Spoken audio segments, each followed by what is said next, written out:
A continuación, el doctor Francisco Marín nos hablará sobre el derecho a la salud garantizado mediante las intervenciones de riesgo. El doctor Marín es médico, especialista en salud ocupacional y en gerencia de servicios de salud. Trabajó 18 años en su salud, en el área de contratación y de modelos de salud. Fue miembro del Consejo o representante en el Consejo Territorial de Seguridad Social en Salud de Antioquia durante un buen número de años y en la actualidad trabaja independientemente en el área de gestión del riesgo en salud. Doctor Marín.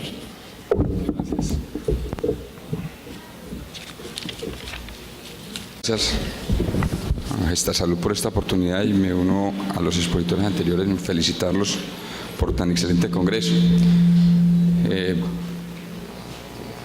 El derecho a la salud yo creo que está enfocado y generalmente lo trabajamos sobre hablar de universalidad en salud y también de qué prestaciones están cubiertas, pero yo creo que el derecho a la salud va más allá. El derecho a la salud va en que si yo tengo un sistema de aseguramiento, este sistema de aseguramiento me garantice que cualquier enfermedad o patología esté administrada en una forma adecuada. Por eso, cuando se habla sobre el concepto de aseguramiento en Colombia, la Ley 100 básicamente lo que fue una reforma no en salud, sino una reforma económica. ¿Cómo financiar un sistema de salud? Y es un reto importante para cualquier país del mundo y por hoy lo está siendo como reto para Estados Unidos. Y uno de los fundamentos grandes para las reformas en salud, en la forma de financiación, es desde donde el Estado debe contribuir en forma integral, desde donde la persona debe participar dentro de la financiación del sistema de salud. Por esto es que en esta frase claramente se aplica el concepto de que existe una brecha entre lo que quisieran hacer quienes formulan las políticas de salud y lo que se puede hacer con un presupuesto de salud. Hemos partido siempre de la discusión grande, la UPC, la capitación o prima, como lo quieran ustedes denominar. Eso no es suficiente para gestionar la atención en salud. Y yo creo que el punto más crítico, aparte de hablar de una suficiencia de la capitación, es sabemos administrar esa prima, sabemos administrar esos dineros que nos ingresan. Y ahí está el reto grande del asegurador. Y ese concepto es lo que establece claramente cuando uno dice yo participo en un sistema de aseguramiento. En Colombia todos hablamos de seguro y el gremio médico obviamente con su enfrentamiento con el sistema de Ley 100 habla, hombre, es que las intermediarias. Cuando uno gestiona adecuadamente un riesgo pasa de ser un intermediario a un verdadero asegurador. Y esa es la diferencia entre un intermediario nato puro, raso, a un verdadero asegurador. Y el aseguramiento siempre va a tener un reto para aquellas empresas que lo asuman y que trae consigo claridad en qué es lo que se va a hacer y cómo lo va a hacer, cómo gestionar ese riesgo. Y simplemente hagamos una analogía para que entendamos de qué estamos hablando. Una torre de control. Si miramos el primer punto a este lado, ¿sí? Es claramente cómo dirigimos todas las aeronaves en una forma segura, ordenada y rápida, ¿cierto? En donde establecemos a los pilotos instrucciones e informaciones necesarias dentro del espacio para que se manejen adecuadamente. Si homologamos esto es cómo yo organizo todo un modelo de atención que permita que ese prestador, que llámese piloto, y en este caso sector prestador, adecuadamente maneje los recursos y la gestión en salud. Si miramos, por otra parte, en esta torre de control, debe coordinar claramente todos los sectores adyacentes. Y es donde nace el otro gran reto, es cómo hacer para que se articule un sistema de aseguramiento, todos los actores en una forma coordinada y ajustada para que un modelo de salud sea exitoso. Y ahí caben las grandes diferencias sobre la que es el aseguramiento y la prestación y el dirigir el modelo de atención de lo que llamamos en Colombia el régimen contributivo, o sea que todo el plan obligatorio de salud, digámoslo, completo e integral, diferenciado de lo que es en el régimen subsidiado una cobertura parcial. Entre comillas parcial porque se supone que es completa. ¿En qué sentido es completa? Más adelante lo veremos, pero ese es el punto grande, es cómo hacer que todo el sector funcione, en qué forma lo contratamos y lo articulamos dentro de un modelo. ¿O realmente será que no estamos trabajando sobre modelos y estamos trabajando sobre cómo comprar servicios de la forma más barata? El punto de abajo dice que la labor también es complicada. Claro, lo es, porque es un denso tránsito de aviones, con cambios meteorológicos y con otros imprevistos. Para los que entendemos del sistema de salud colombiano, los grandes cambios meteorológicos, las grandes tormentas, bien están claramente establecidas en la inestabilidad normativa y legislativa de este país, que hace que una ley 100 no se haya podido consolidar adecuadamente, así como también se ve dentro del contexto colombiano el papel y el rol que cumplen los jueces, en donde no ha quedado claramente definido hasta dónde va el alcance de la posibilidad de legislar de los jueces en un país donde prácticamente la cobertura es infinita a través del sistema judicial, a través de las famosas tutelas y el derecho a la salud. Entonces, claramente todos vemos un riesgo y realmente nos puede pasar al sector asegurador lo que le pasó al Titanic. Y el riesgo visible lo vemos es el juez, la tutela, el costo, el medicamento que viene. Pero debajo lo que tenemos es unas patologías, unas enfermedades que generan una demanda de servicios que estructuralmente son tan poderosas y tan grandes que si no gestionamos adecuadamente el riesgo con unos sistemas de atención o modelos de atención de enfermedades, esto pues obviamente nos puede hundir ese gran transatlántico que son las EPS.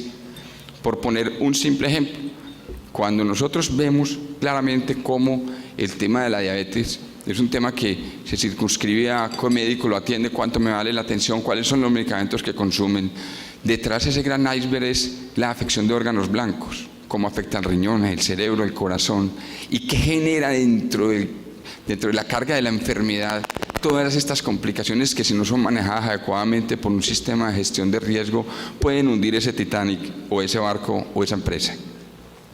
Veamos que todas las aseguradoras están inmersas dentro de ese esquema de empresa. Entonces usted ve los gerentes de las grandes aseguradoras hablando del concepto de cómo va la facturación, cómo va la contratación, cómo es el comportamiento de la cartera, los costos de producción y los costos de administración.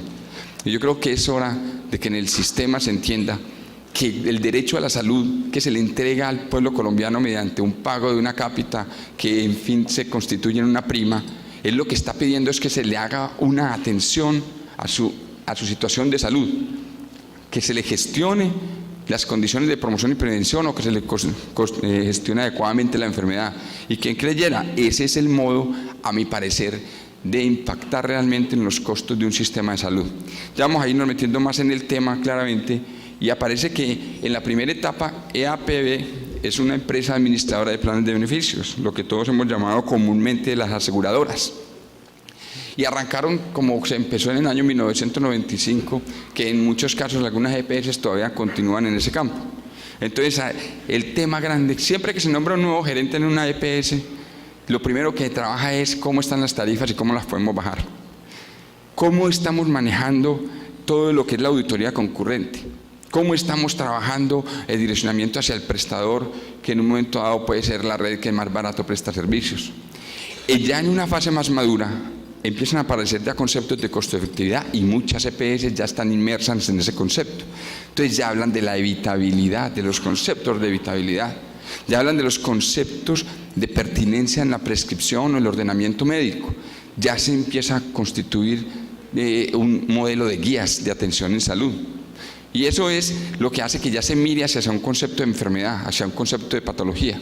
Que en eso el famoso auge chileno nos tiene un adelanto y se ha anticipado bastante en esto.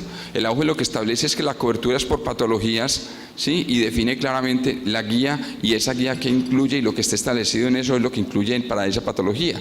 En Colombia no es por patologías, en Colombia es un listado de prestaciones.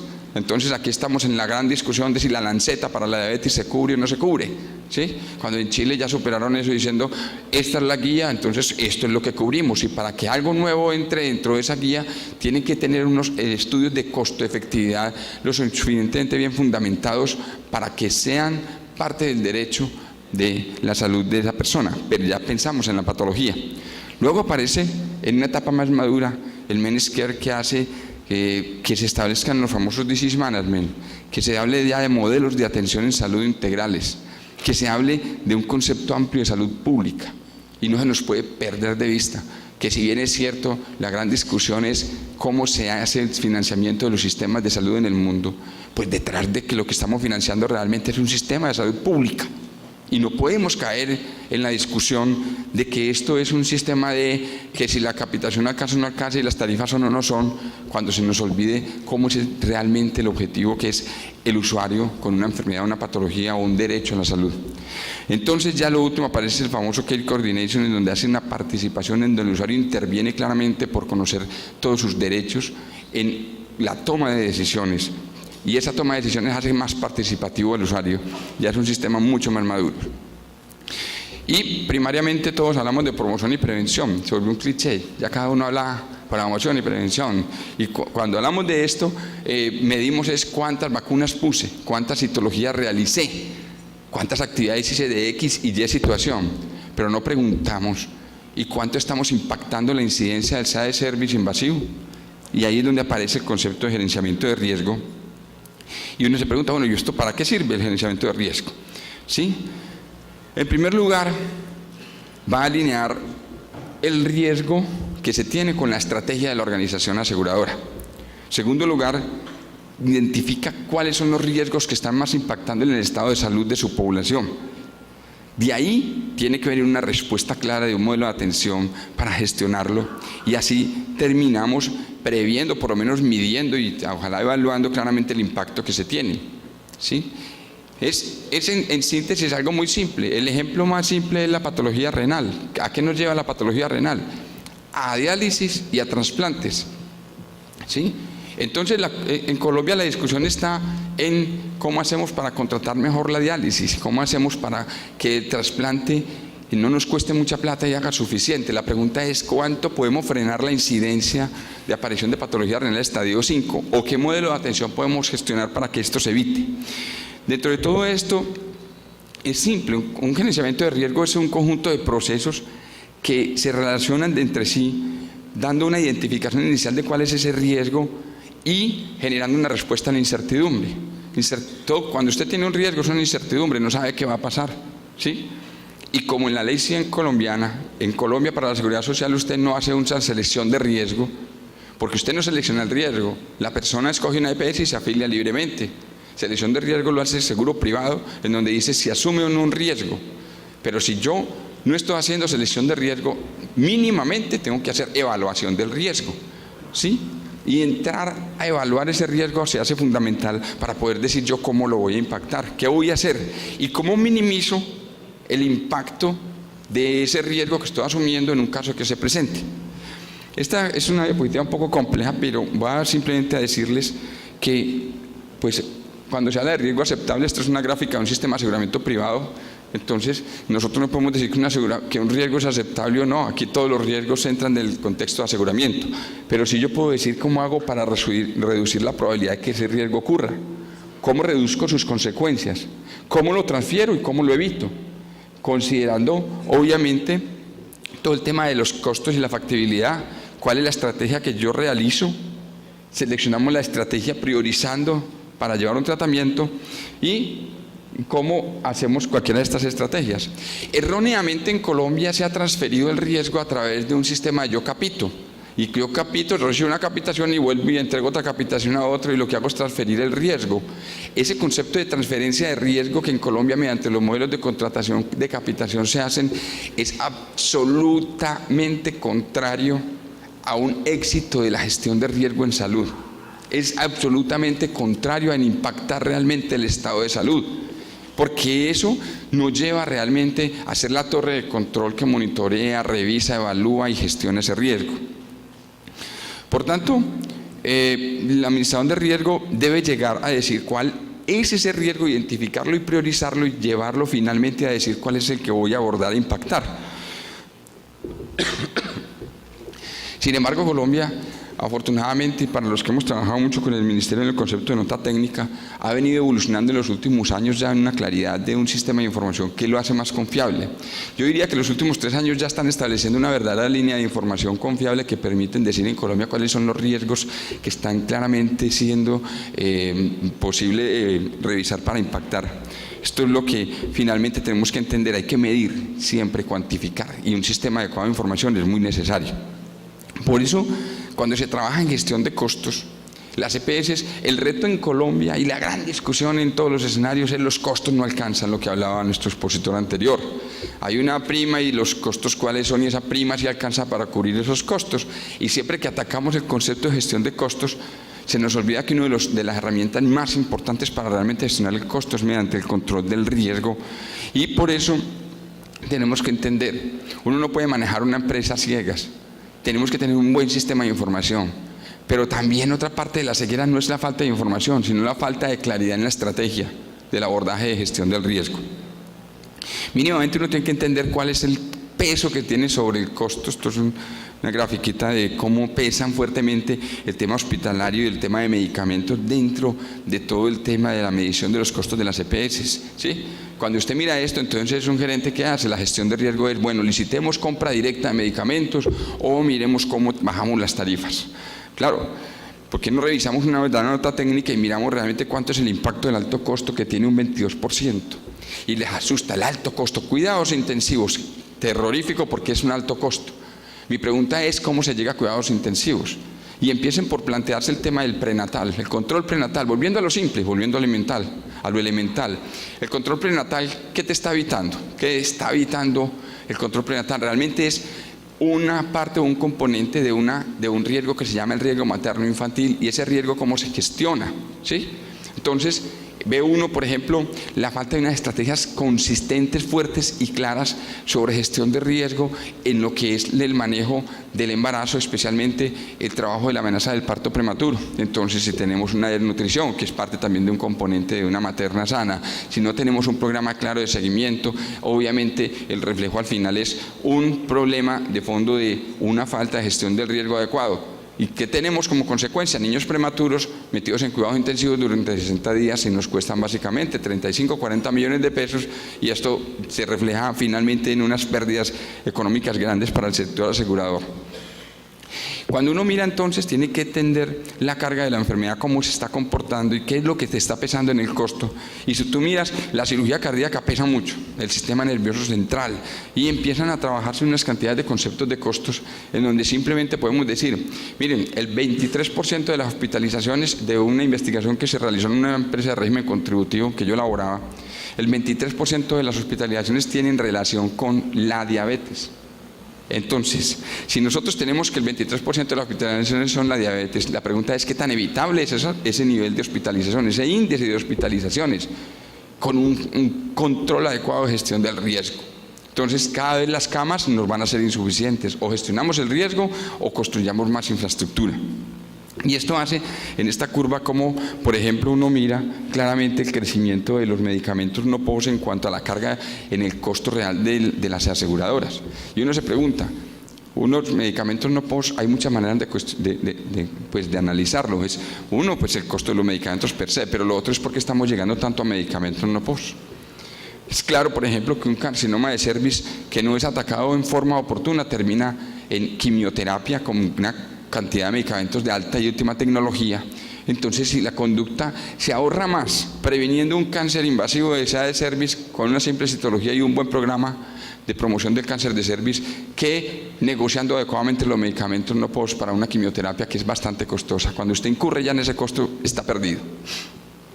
Miremos esta evolución interesante, y es cómo, por ejemplo, el costo promedio hospitalario está creciendo. Esto tiene muchas explicaciones, o que la tarifa está creciendo mucho, lo que en Colombia no es así, porque ustedes bien saben que el IPC en salud paulatinamente está disminuyendo. Frente al IPC general ya la brecha es mínima. Entonces estamos hablando de que la ley 100 logró controlar el IPC en salud desde la perspectiva del costo unitario. ¿Y dónde está realmente el costo en salud entonces creciendo? En la complejidad de sus patologías.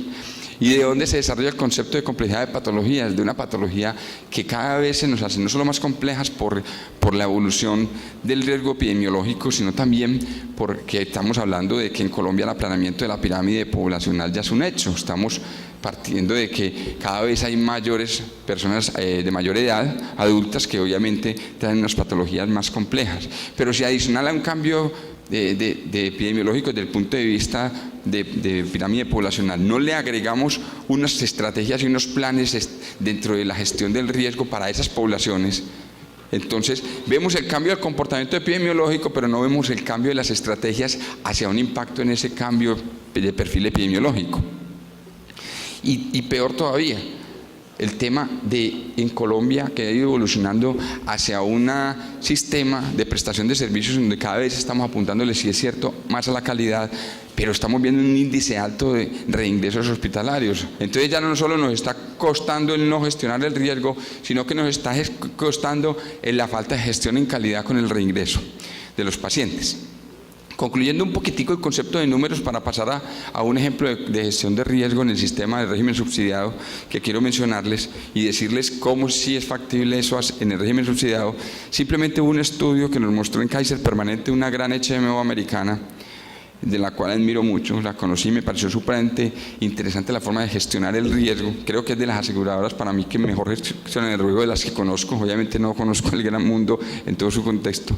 Tenemos claridad de cómo el 1% de las personas consumen el 30% de los costos. El 1% de las personas consumen el 30% de los costos.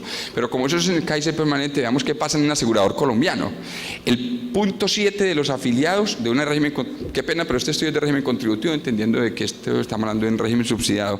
El 0.7 de los afiliados consumen el 32% del costo. Entonces, ¿qué es lo que tenemos? ¿Qué estrategia está abordándose para ese 0.7 de la población que consume la tercera parte del costo? Ahí es donde decimos cuál es la gestión del riesgo que estamos previendo en esa población.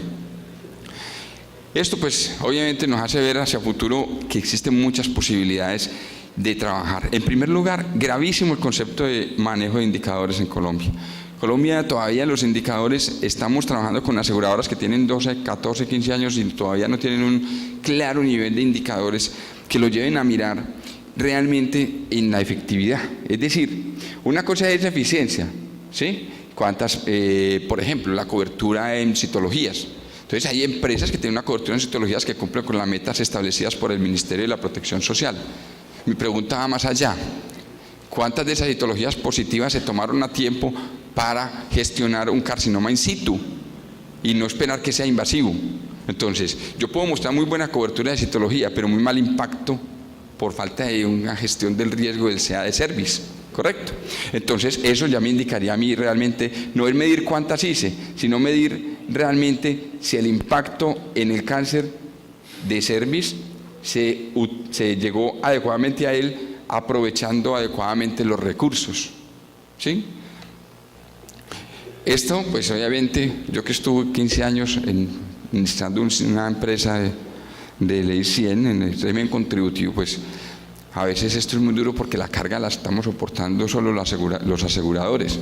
¿Y en dónde viene el concepto? Todavía hay un alejamiento porque no hay una alianza estratégica con el sector prestador y el Estado entonces primero no entra fuertemente a dirimir esta situación, sino que no solo eso, sino que no entra realmente a veces a apoyar porque está el concepto de hasta dónde el legislador está permitiendo que este sistema cada vez vaya a una dificultad mayor a través de esa inestabilidad legislativa. Aquí la inestabilidad legislativa parece uno de los problemas críticos de la Ley 100 que hay que abordar seriamente, pero como yo estoy en gestión de riesgo y no en eso, por ahí me puedo extender mucho y qué pena con ustedes. Les debo esta preguntita. ¿Consideran que el régimen subsidiado puede implementar estrategias de gestión de riesgo en las condiciones actuales? Yo creo que esa es una pregunta clave a resolver en el tema de hasta dónde está con buenas posibilidades el régimen subsidiado de gestionar el riesgo para una cápita que se les ofrece, en donde yo considero que estamos en desventaja frente al régimen contributivo. Vamos al ejemplo simple que puse ahora, el cáncer de mama y el cáncer de cuello uterino. Uno cuando trabaja el tema de gestión de riesgo, uno dice, bueno, ¿qué riesgo es factible impactar y cuál no? O cuál es más impactable con unos menores recursos que otros. Y uno ve que mama y cervix son absolutamente impactables y ocupan en el mundo un claro lugar en los primeros puestos de incidencia. Ahora miremos cómo en la tasa de mortalidad en el mundo y miremos varios países. Miremos qué es lo que pasa, por ejemplo, en Alemania, donde la mortalidad por el cáncer de cervix y el cáncer de mama, y miremos en Colombia el cáncer de cervix, cómo está generando una alta mortalidad. Miren esto tan curioso, ¿sí? Una gestión de riesgo inadecuada, con cobertura según el 4.2, el decreto 4.12, establecemos que en Colombia tenemos un nivel de cobertura más o menos adecuado en citologías, ¿cierto? Pero se nos está muriendo la gente de cáncer de cervix. Y lo peor, ¿cuánto atrás arrastró en costos que se emplearon simplemente para no lograr impactar? ¿Por qué? Porque la detección está haciendo cuando la persona ya tiene un tema de cáncer invasivo avanzado. Pero miremos algo más allá. Miremos realmente, recordemos, esto es para esta diapositiva que ya la recordaremos después, porque es que el tema en el régimen subsidiado es bastante complejo, dadas las obligaciones legales de contratar con el sector público el primer nivel, y entonces cuando se llega a la mayor complejidad, aquí sí tiene un papel preponderante el régimen subsidiado, pero aquí abajo tiene un papel muy complejo de trabajar para gestión de riesgo. Doctor Marín. Señor. Un par de minutos más. ¿Cuántos? 2 minuticos. 2 minutos. Entonces, voy a resumir esto en que uno con un plan de riesgos adecuado puede, por ejemplo, en un programa de service para 1 millón de usuarios, ahorrarse aproximadamente 1.000 millones. Vamos a 2 minutos, régimen subsidiado. Tenemos el acuerdo 395, como por ejemplo en el 395 se ingresó para hipertensión y para diabetes unas prestaciones que no estaban. La hemoglobina glicosilada, que es la que monitorea al diabético, no estaba incluida en el plan obligatorio del régimen subsidiado, y el usuario tenía que ir al ente territorial. ¿Cuándo se lo hacía? Nunca. O sea, manejábamos riesgo de diabetes mellitus sin tener el monitoreo a través de la hemoglobina glicosilada. ¿Se pierde el año? Se pierde el año porque eso no gestiona riesgo nadie en esta forma. Aparte de lo que hablaba de la obligatoriedad de contratación con el ente territorial y con las IPS públicas. Y recordemos en citología, peor todavía, la colposcopia no estaba incluida en el plan obligatorio de salud del régimen subsidiado. Entonces usted en una citología le salía positiva, el paciente con esa patología lo tenía que enviar al ente territorial, el ente territorial cuando le hacían la colposcopia y finalizaba en ¿qué? En un cáncer invasivo. Entonces mi pregunta era, ¿cómo se hacía para gestionar riesgo en el régimen subsidiado cuando hay unas coberturas parciales? Moraleja y conclusión, no es el mejor modelo de gestionamiento de riesgo la cobertura parcial que establece el régimen subsidiado en una forma adecuada, pero sí hay maneras de hacerlos, y es teniendo primero una priorización del sistema de información de cuáles son sus riesgos, mirarlos y buscar claramente en ese mapa de riesgos cómo puedo yo gestionarlo, aquellas patologías que me están impactando en el costo. Entonces yo evalúo el riesgo y hago una atención oportuna. Recordemos que entonces tenemos que la gestión del riesgo es una gran oportunidad frente a una amenaza que tenemos. Y si no gestionamos riesgo, es como aquel que pretende ir a bucear con equipos de alpinismo. Entonces las EPS que no gestionan riesgo, les está pasando lo que le está pasando a este señor. Va a ir a bucear con el equipo de alpinista. Esa es una de las grandes conclusiones que tenemos hoy.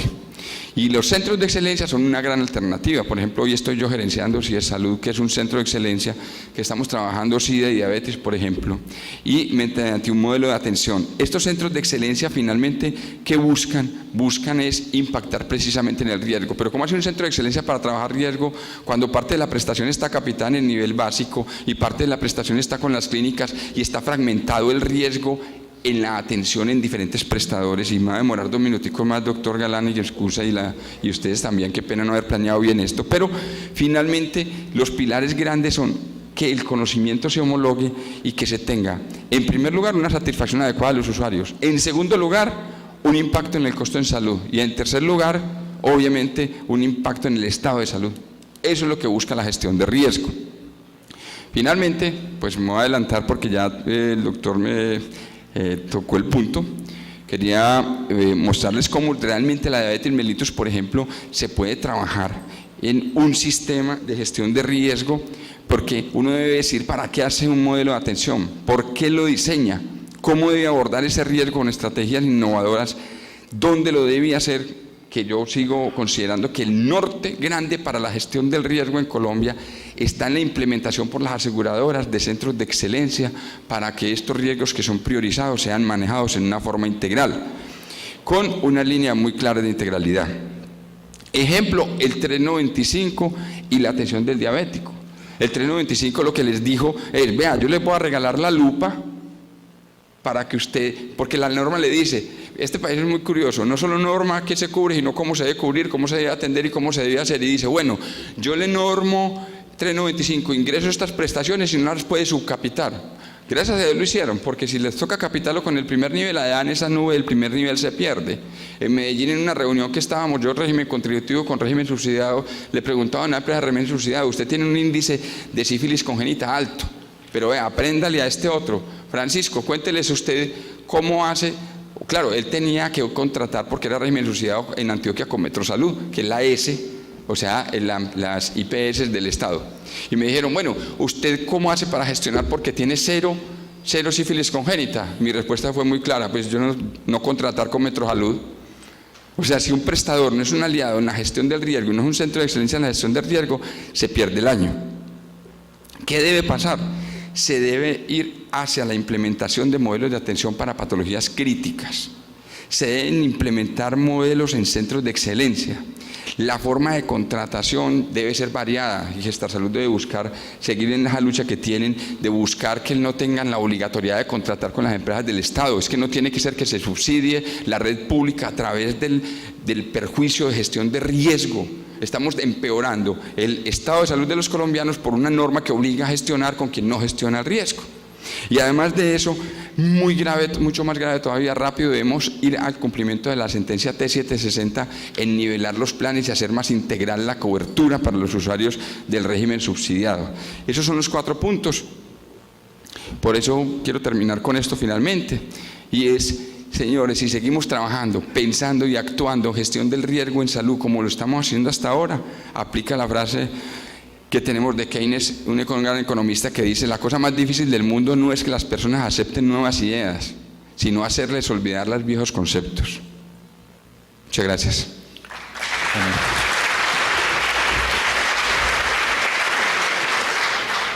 Muchas gracias, doctor Marín. Le recuerdo las preguntas, por favor, en el formato. A continuación, el doctor Alan Cohen, quien es presidente de la Social Economy Europe y presidente de la Comisión de Cooperación Internacional de la Asociación Internacional de la Mutualidad, nos hablará de un tema bien importante, así como los anteriores, por supuesto, pero el tema de quien más hablamos, de quien más mencionamos, pero que muchas veces es el más ausente de todas estas reuniones: el usuario.